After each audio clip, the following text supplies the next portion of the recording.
Students, कैसे आप सभी। मैं सुधाकर पांडे एक बार पुनः अपने चैनल मैथ्स गुरु सुधाकर सर पर आप सभी का स्वागत करता हूं। जैसा कि आपको पता है कि मेरे चैनल पर इस वर्ष कोरोना काल की स्थिति में नियमित स्कूल नहीं लगने के कारण कक्षा 9वीं और कक्षा 10वीं हिंदी और इंग्लिश दोनों मीडियम के मैं सत्र के अनुसार धीरे धीरे करके जैसे आपकी पढ़ाई आगे बढ़ती जाती है, मैं हर पाठ के सवालों के वीडियोज़ अपलोड करता जा रहा हूँ, जिससे आपका ये सत्र खराब ना हो, कहीं से आप नॉलेज में पीछे ना हो। ठीक है, तो सभी लोग मेरे चैनल के साथ साथ अपने नॉलेज को आगे बढ़ाते रहें। इसके लिए ज़रूरी है कि आप सभी मेरे चैनल को सब्सक्राइब कर लें। तो देखिए, जहाँ वीडियो देख रहे हैं उसके नीचे मेरे चैनल के नाम मैथ्स गुरु सुधाकर सर के सामने अगर रेड कलर में सब्सक्राइब लिखा है तो उसको टच कर दीजिए और बेल आइकन को, घंटी के निशान को ऑल पर सेट कर दीजिए। ठीक है, और अगर पहले ही सब्सक्राइब कर चुके हैं तो वो ब्लैक होगा, उसे आपको कुछ नहीं करना है। ठीक है, तो आज मैं कक्षा 9वीं हिंदी मीडियम के लिए प्रश्नावली 6.2 का प्रश्न तीसरा लेकर आया हूँ। तो सभी अच्छे से देखेंगे कि प्रश्न तीसरा क्या है। आकृति 6.30 मतलब ये जो चित्र बना हुआ है इसकी बात वो कर रहा है। यदि ए बी समांतर सी डी, ये जो दो रेखाएं हैं ए बी और सी डी ये समांतर हैं, और ई एफ लंब सी डी, ये जो ई एफ है ये वाली ये सी डी पर लंब है, मतलब ये देखिए समकोण का चिन्ह बना है, तो ये कोण कितने अंश का है, 90 अंश का। ठीक है, और कोण जी ई डी देखिए कहाँ से कहाँ तक है, ये जी ई डी मतलब ये पूरा कोण ये यहाँ से लेके यहाँ तक कितने अंश का है, 126 अंश का है। तो आपको तीन कोण मान, ए जी ई मतलब ये वाला कोण, जी ई एफ मतलब ये वाला कोण, केवल ये बीच वाला, इन दोनों के बीच वाला, और कोण एफ जी ई मतलब ये वाला कोण, ये तीन कोण आपको ज्ञात करने हैं। ठीक है, तो देखिएगा अच्छे से, मैं आपको कॉपी पर समझा रहा हूँ, तो अच्छे से देखेंगे। देखिए ये चित्र बना हुआ है, यहाँ जो जो दिया है वो लिखा है और जो ज्ञात करना है ये लिखा है।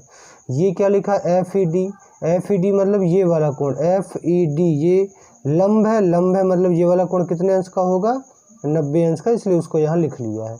अब देखिए जैसे ए जी ई हमें ज्ञात करना है, ए जी ई मतलब ये वाला कोण, ए जी ई ये वाला कोण। ठीक है, तो देखिए ये वाला कोण इस रेखा के साथ बन रहा है, और ये एक रेखा आई है जो उसके समांतर सी डी है उससे मिली है। तो देखिए जो ये वाला कोण है जी ई डी दिख रहा है, जी ई डी का एकांतर कोण कौन सा है, ये वाला है। पिछले वीडियो मैंने संगत और एकांतर कोण बताए थे कि कैसे पहचानते हैं। तो देखिए बिल्कुल उल्टा, ये इस तरफ है तो ये इस तरफ है, ये रेखा के ऊपर तो ये रेखा के नीचे है। और मैंने नियम बताया था कि जब दो समांतर रेखाओं को कोई तिर्यक रेखा काटती है तो एकांतर कोण बराबर होते हैं, इसलिए जितना ये वाला कोण है 126, ये भी कितना हो जाएगा, 126। ठीक है, तो देखिए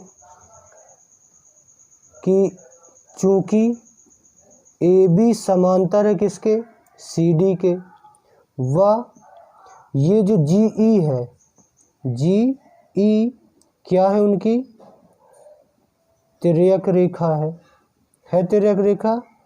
इसलिए जब दो समांतर रेखाओं को कोई तिर्यक रेखा प्रतिच्छेद करती है तो एकांतर कोण बराबर होते हैं, इसलिए ये वाला कोण ए जी ई इसका एकांतर कोण कौन सा है, ये वाला जो इसी रेखा के साथ बन रहा है, इसका नाम क्या है, जी ई डी बराबर होगा किस कोण के, जी ई डी के। ठीक है, क्यों, बाजू में लिख देंगे, क्योंकि ये क्या है, एकांतर कोण है, इसलिए बराबर होंगे।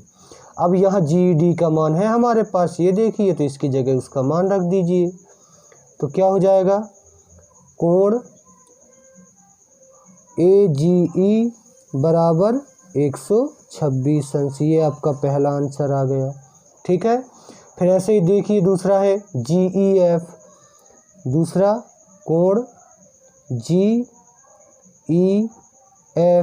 के लिए। तो पहले चित्र में देखिए GEF कितना है, ये है देखिए GEF केवल इतना कोण, ये है GEF। तो देखिए अगर हम ये GED इस पूरे कोण में से केवल इतना 90 अंश घटा दें तो अकेला ये बच जाएगा ना। तो हम पूरे GED मतलब 126 में से FED मतलब ये 90 अंश को घटा देंगे तो इतना बच जाएगा। दिख रहा है ना सबको, पूरे में से इस पूरे में से इसको अपन घटा देंगे तो इतना बच जाएगा। ठीक है, तो देखिए किस में से किसको, कोण GEF बराबर क्या होगा, कोण GEF बराबर किसमें, इस पूरे कोण में से इस 90 अंश को घटाएंगे। तो पूरे कोण का नाम क्या है, कोण GED ऋण कोण, इस 90 अंश का नाम क्या है, ये देखिए लिखा है कोण FED। मान रखिए GED कितने अंश का है, 126 अंश का, ऋण FED कितने अंश का है, ये समकोण लंब है इसलिए 90 अंश का। अब 126 में से 90 घट गए, ठीक है, घट गए तो कितने अंश आ गए, 36 अंश। ये सॉरी, ये आपका दूसरा आंसर है। अब तीसरे के लिए देखिए, तीसरा क्या है, कौन सा, कोण FGE, कोण FGE के लिए।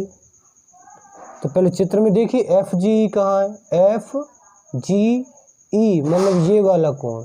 ठीक है, तो देखिए आप ये बाहर वाला निकाल चुके हैं ना पहले में, ये 126, तो ये दोनों मिलकर क्या बना रहे हैं, एक सीधी रेखा, मतलब इन दोनों का योग 180 अंश होगा। ठीक है, तो पक्षांतर करके हम अंदर वाले का मान निकाल लेंगे।